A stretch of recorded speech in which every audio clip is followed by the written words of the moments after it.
Hello my dear students. आज देखिए आपको हम बताएंगे इंटर की केमिस्ट्री में एक प्रश्न आता है, लगभग हर वर्ष आ जाता है। एक प्रश्न होता है अर्धायु ज्ञात करना। किसी भी अभिक्रिया के लिए अर्धायु ज्ञात करना। जो अभिक्रिया होती है प्रथम कोटि की, द्वितीय कोटि की, शून्य कोटि की, तृतीय कोटि की, उनमें से हमने आज लिया है प्रथम कोटि की अभिक्रिया। प्रथम कोटि की अभिक्रिया किसी भी अभिक्रिया के लिए यदि वेग स्थिरांक का मान जो दिया होगा, यदि वेग स्थिरांक का मान दिया है तो हम कैसे ज्ञात कर सकते हैं कि उसकी अर्ध आयु काल क्या है। उसके लिए हमें देखिए ध्यान रखना चाहिए कि सबसे पहले इसमें दो मान दिए हुए।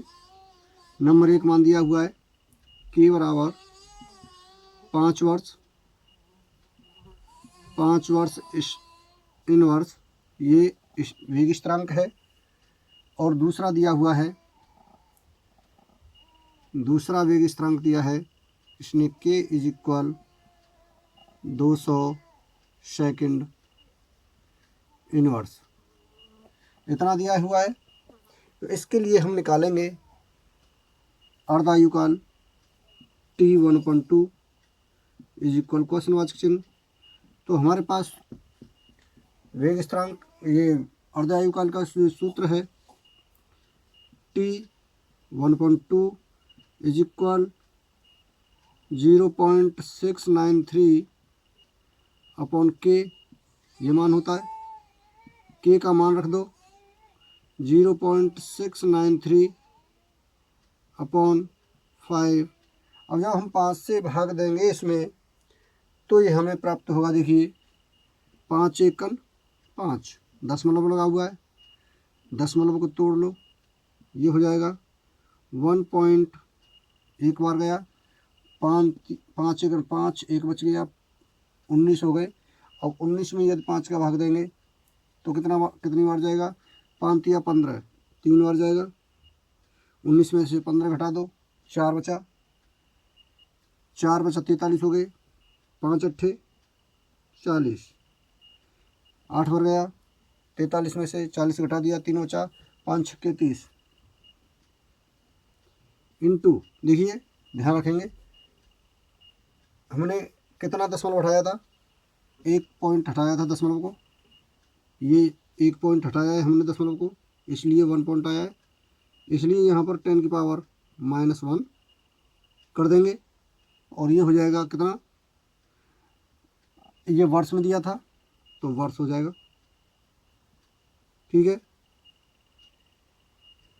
ये आंसर आ गया इसका।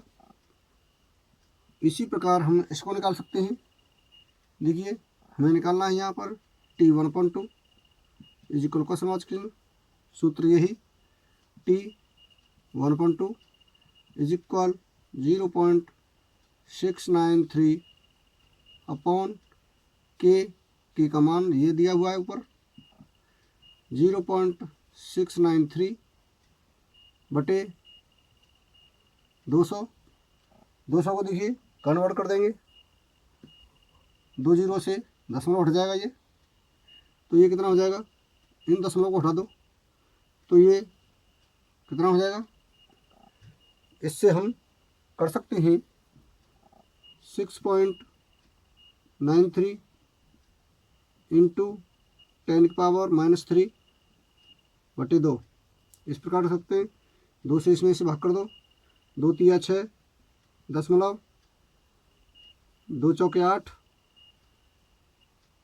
2 छक्के 12, और आगे भी कर सकते हैं, 1 बचा, 2 पंजे 10,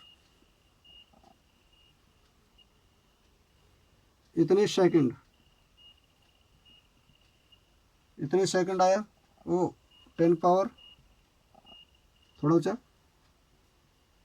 10 की पावर -3 सेकंड, इस प्रकार आंसर आया। सेकंड में ये दिया था स्थिरांक जो है, तो यही इसीलिए हमने यहाँ भी सेकंड लगाया, यहाँ वर्ष में दिया था इसलिए वर्ष में लगाया।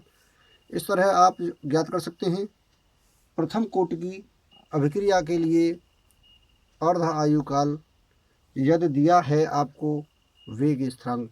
तो वेग स्थिरांक अधिकतर दिया ही होता है। इस तरह आप ज्ञात कर सकते हैं।